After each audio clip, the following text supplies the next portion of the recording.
Compound microscope.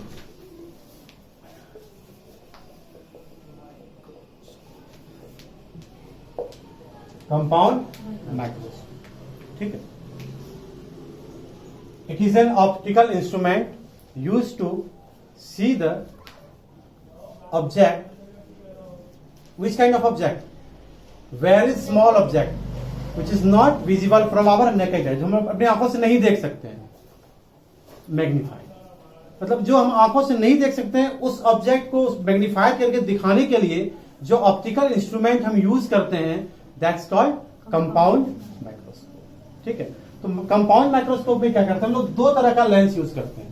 एक lens use करते हैं जो ऑब्जेक्ट की तरफ होता है और एक लेंस यूज करते हैं जो आंख की तरफ होगा। जैसे आपने देखा होगा जब आप स्कूल वगैरह में देखते होंगे, जो आप लेंस यूज करते हैं इसमें दो लेंस होता है, एक इस तरफ और एक इस तरफ। जो भी, चाहे आप कंपाउंड माइक्रोस्कोप पढ़े चाहे टेलीस्कोप पढ़े, जो भी लेंस आई की तरफ है दैट्स कॉल्ड आई पीस और आई लेंस, और जो ऑब्जेक्ट की तरफ है वो ऑब्जेक्टिव या ऑब्जेक्ट लेंस, ठीक है। तो सब चलते हैं हम लोग, हमेशा हम लोग ऑब्जेक्ट किधर कंसीडर करते हैं? ऑब्जेक्ट हमेशा हम लोग लेफ्ट साइड कंसीडर करते हैं। तो इस कंडीशन में क्या होगा हमारा जो होगा ऑब्जेक्ट तो लेफ्ट, तो इधर का जो हमारा लेंस होगा जो लेफ्ट साइड होगा वो होगा हमारा ऑब्जेक्टिव, और जो राइट साइड होगा वो क्या होगा?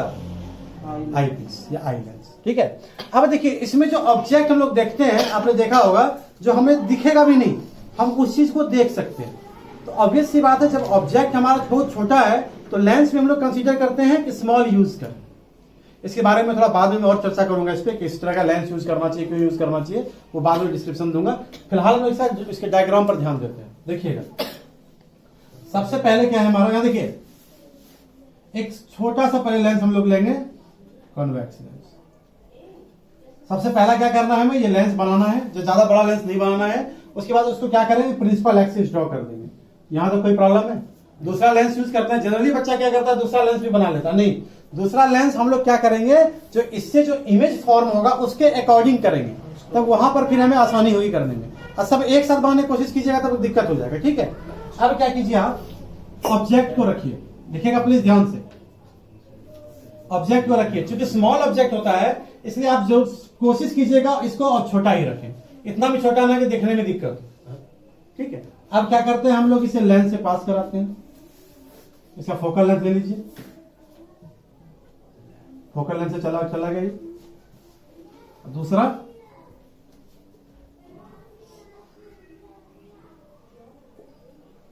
हमेशा ध्यान रखिएगा बहुत ज्यादा मैग्नीफाइंग नहीं बन, जितना बड़ा इधर बनाइएगा आपको उतना बड़ा लेंस लेना पड़ेगा, फिर आपको उतना प्रॉब्लम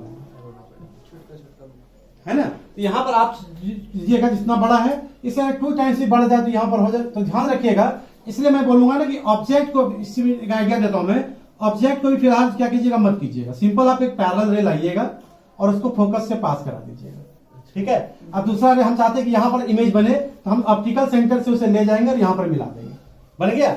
आप जैसे एक लाइन का अगर ऑब्जेक्ट ले रहे हैं तो यहाँ पर 2 लाइन का आप ले लीजिएगा, इसका इमेज बना दीजिएगा, या 3 लाइन का ले लीजिएगा, है ना। मैं कोशिश करूंगा 2 लाइन का आप लीजिए, 2 लाइन का हमने ले लिया, ये हमारा काम हो गया। अब क्या करेंगे, इसी को पीछे मिला देंगे और जहां पर मिलेगा वहां हमें क्या करना है, उस ऑब्जेक्ट को प्लेस करना है। ए भी हमारा ऑब्जेक्ट का और ये इसका क्या हुआ, ए डैश बी डैश, ये बन गया हमारा इमेज, ठीक है।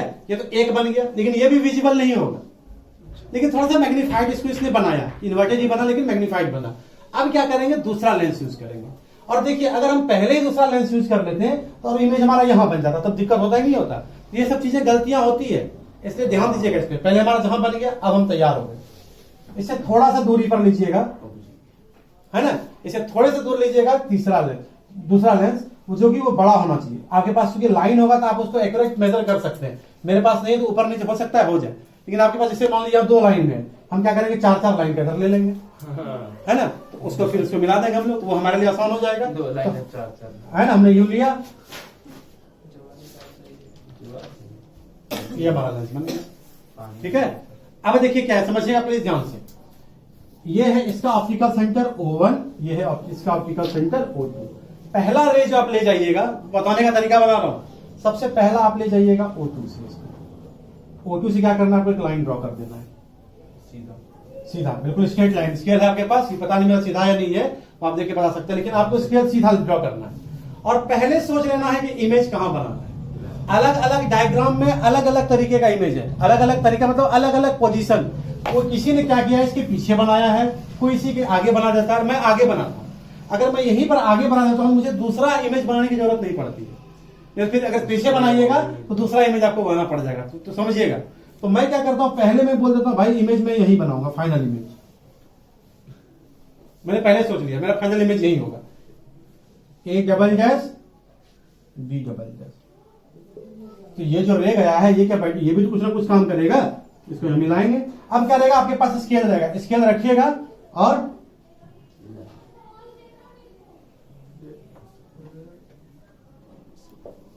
देख रहे हैं, क्योंकि ये पीछे देखिए, जब ये रे जाएगी, जब भी ये रे जाएगी, एरो आप जरूर दिखाइएगा, जब भी ये रे जाएगी तो क्या होगा,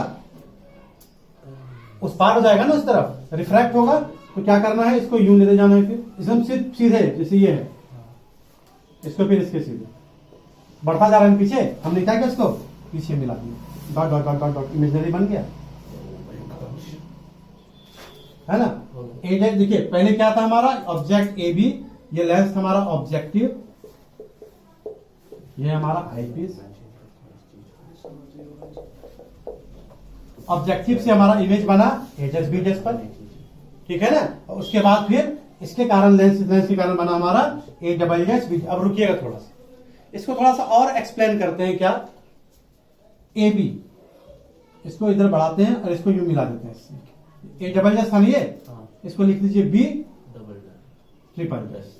B double dash already use कर दिया हम लोगों ने। तो ये क्या बन गया बताइए, तो ऑब्जेक्ट बन गया, ये भी ऑब्जेक्ट बन गया है ना। क्योंकि हम लोग जो लेते हैं मैग्नीफाइंग पावर, जब लिखते हैं angle subtended by the image to the angle subtended by the object, तो अगर आप यहां लीजिएगा तो यहां से कैसे एंगल बनाइएगा, प्रॉब्लम होगी नहीं होगी। इसलिए हम लोगों ने यहां ले लिया, यहां से मिला देते हैं। ये जो एंगल होता है,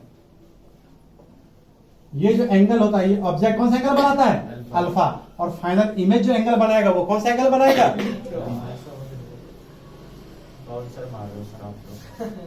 ठीक है ना। देख लिया आप लोग। सबसे पहले हमें देखना है मैग्नीफाइंग पावर। सिंपल सी बात है, मैग्नीफाइंग पावर वही है, it is the ratio of angle subtended at eye by the final image to the object, है ना। फाइनल इमेज देखिए, फाइनल इमेज ये है और ऑब्जेक्ट यहां है, where both final image and object are at where least distance of distinct region. मतलब जब मैग्नीफाइंग पावर आप डिफाइन कीजिएगा तो आपको इसका रेशियो जो है, कहां पर एंगल बना रहा है वो चीज आपको बताना पड़ेगा। तो ये आई पीछे तो आई पर एंगल बन रहा है, ये बीटा हो गया, ये अल्फा है। फिर देखिएगा, it is the ratio of angle subtended by the image to the angle subtended by the object at eye where both final image and object are taken as least distance of distinct division, least distance of distinct division, ठीक है। अब आगे देखते हैं बेटा, देखो यहां पर, तो m इज इक्वल टू क्या हो जाएगा, सिंपल फॉर्मूला बीटा अपॉन में अल्फा। फिर क्या लिख सकते हैं हम इसको, टेन बीटा अपॉन में टेन अल्फा। देखिए तो टेन बीटा किसके बराबर हो जाएगा, देखिए यहाँ पर, ये छोटा वाला नहीं लेंगे हम लोग, बड़ा वाला लेंगे, ये वाला क्या हो जाएगा, A double dash B double dash, A double dash B double dash upon में A double dash O two, A double dash O two total upon A double dash B triple dash, A double dash B upon में total distance A double dash O two. क्या हो गया, पिछले बारे में देखा था हम लोग वही लेते हैं जो कि कैंसिल करा सके नीचे वाले को, ध्यान रखिएगा इस बात का। तो हमारे पास m इज इक्वल टू क्या हो गया, देखिए तो क्या बात है, A double dash B double dash upon में A double dash O triple dash है। देखो तो बेटा, तो इस चीज को हम किसके बराबर लिख सकते हैं, ए बी को, हमने लिख दिया ए बी। अब क्या करेंगे, अपने मन से हम लोग ए डैश बी डैश से ऊपर नीचे मल्टीप्लाई और डिवाइड कर लेंगे, ए डैश बी डैश अपॉन में ए डैश। तो देखो अब इसको ऐसा लिख सकते हैं क्या, A double dash B double dash upon में A dash B dash into A dash B dash upon में क्या, ए बी। इस वाले को इधर कर दिया, इसे इधर कर दिया, सिंपल, ठीक है ना। अब देखिए तो एक डबल, इस वाले का देखना, इस वाले के लिए देखो, ऑब्जेक्टिव के लिए इमेज क्या है, और ऑब्जेक्ट क्या है, ये चीज हमें मिल रहा है, ये किसका मैग्नीफाइंग पावर हो गया, magnifying power of object, objective का। इस लेंस का क्या होगा, image, size of image to the size of object, इसके लिए यही आया था ना। तो ऑब्जेक्टिव के लिए क्या हो गया, size of image to the size of object into. अब देखो तो इसके लिए आई पीस के लिए, इसके लिए ऑब्जेक्ट ये है और इमेज इसका क्या है, इमेज अपॉन में ऑब्जेक्ट, इमेज अपॉन में ऑब्जेक्ट। इसको क्या लिख सकते हैं, magnifying power of eyepiece कर सकते हैं। अब बताओ ये कि किसी का सिंपल जब प्रोसेस हम ऑब्जेक्ट कॉन्वेक्स लेंस के लिए यूज करते हैं तो मैग्नीफाइंग पावर का फॉर्मूला क्या आता है, एम इक्वल टू क्या होता है, V by U. Size of image to the size of object किसके बराबर, इमेज डिस्टेंस अपॉन में वी बाई यू के बराबर। अब देखना बेटा, क्योंकि ऑब्जेक्टिव के लिए लेंस यूज कर रहे हैं ना, तो ऑब्जेक्टिव क्या हो गया, ये वी नॉट अपॉन में यू नॉट। इमेज का डिस्टेंस किसका, ऑब्जेक्टिव के लिए, और ऑब्जेक्ट का डिस्टेंस किसके लिए, ऑब्जेक्टिव के लिए, इनटू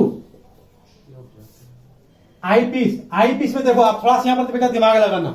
आपको देखिए तो ये सिंपल माइक्रोस्कोप का याद दिला रहा है क्या, ये ऑब्जेक्ट बना था, फोकस के बीच में था, तो क्या हो गया, उसी का इमेज बन गया हमारा, फाइनल इमेज उसी साइज में। सिंपल माइक्रोस्कोप हम लोगों ने क्या देखा था, ये रहता था हमारा लेंस, ऑब्जेक्ट यहाँ, उसका इमेज कहां बनता था, पीछे बनता था, नहीं बनता था। सेम यहाँ हो रहा है, ये ऑब्जेक्ट है, इसका इमेज इसके पीछे बन रहा है, least distance of visiting vision पे बन रहा है, भी हमारा कंडीशन आ गया। तो उसका क्या था मैग्नीफाइंग पावर, याद है, 1 प्लस डी बाय एफ, था कि नहीं था, डायरेक्ट हमने यहाँ पर पुट कर दिया। तो एफ मतलब कौन सा फोकल लेंथ है, किस कौन सा लेंस का, वहां तो एक ही था ना, वहां तो एक ही था, लेकिन अब तो हमें ये वाला फोकल, इसका फोकल लेंथ, इसे कहते हैं आई पिच बेटा, तो इसको लिख देते हैं हम लोग एफ, है ना। तो इसको लिख सकते हैं magnifying power is equal to V naught by U naught into 1 plus D by F. This is the magnifying power of compound microscope, ठीक है ना। This is the magnifying power of compound microscope. Simply आपको मिल गया, ये हमारा magnifying power का expression. इससे रिलेटेड बात, ठीक है, हम लोग नेक्स्ट क्लास में करेंगे। इससे रिलेटेड जो भी क्वेश्चंस वगैरह होगा उसमें हम लोग नेक्स्ट क्लास में इसको कर लेंगे।